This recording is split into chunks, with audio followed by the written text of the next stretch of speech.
Cindy Belonia Navarro. I'm Agnes Jacamos. Nagkakilala kami nito kasi kapitbahay ko yung asawa niya at sa amin siya nag-iigib ng tubig poso. Wala man kaming kagandahan pero meron kaming utak, lakas at kapal ng mukha. Na-expire na kasi yung beauty ko.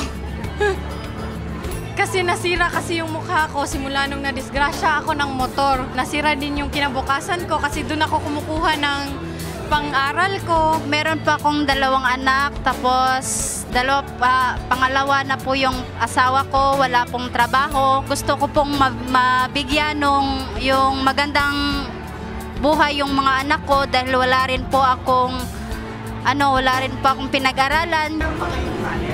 Meron po, sayaw lang po. Come along if you feel like a room without a room, because